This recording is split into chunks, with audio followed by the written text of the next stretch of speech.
And you mentioned the employment data. I mean, that is a consequential issue nobody seems to be talking about today. All I kept hearing about was the engagement news. But today's employment data was not good, and that's putting it lightly. Unemployment rate has jumped to 4.1%. It's the highest, James, in 2 years. That is not good. Well, it's not good. And also, I've spoken to some bank economists today.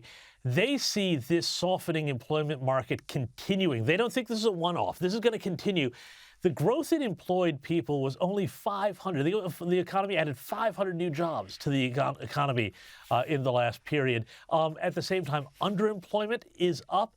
And, this all goes to this bigger narrative, Rita, that Australian households are moving backwards. Our household income is moving backwards. Our per capita GDP is moving backwards. We've got a very large migration intake that masks a lot of these things, but the pressures are really starting to show. And I think these employment numbers are a big warning bell for the government. Now, you're a man of many talents. You are the National Affairs Editor for the Daily Telegraph, as well as the Sky News host. And you wrote in today's paper about the Albanese government pushing for treaty and truth-telling despite last year's overwhelming vote against an Indigenous voice to Parliament.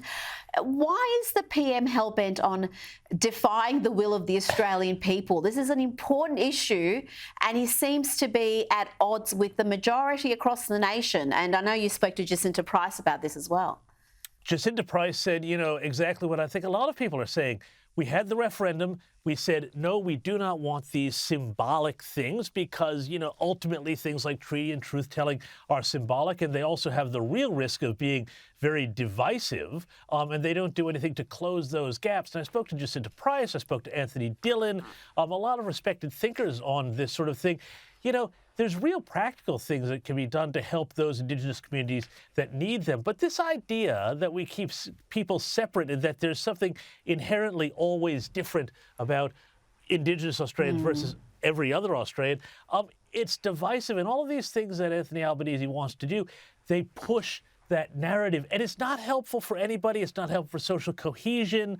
And it's not helpful for the people who actually need practical help on the ground. Jacinta Price says there needs to be an audit. I think she's absolutely right because, we know billions of dollars have poured into communities with very, very little to show for it.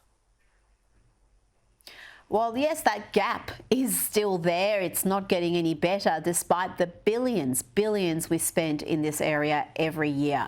Let's talk about Queensland Premier Stephen Miles very quickly. I'm going to look at him in the next, later in the program, but he's had a rough couple of weeks, we've got to say, and he did try to lighten the mood with this Valentine's Day post, but it wasn't well received, James. I choose to make trains in Queensland happy. I mean, Rita he's got a bit of Ralph Wiggam in him. Why would he want to highlight that? I mean, just look at him. Just look at him. He actually looks a bit like, old little Ralphie there. And he's sitting at the back of the bus there, and he's looking at his poll numbers and goes, "Oh no, I'm in danger." So he puts up these dumb memes. I mean, he's really seriously in a lot of trouble here, Rita.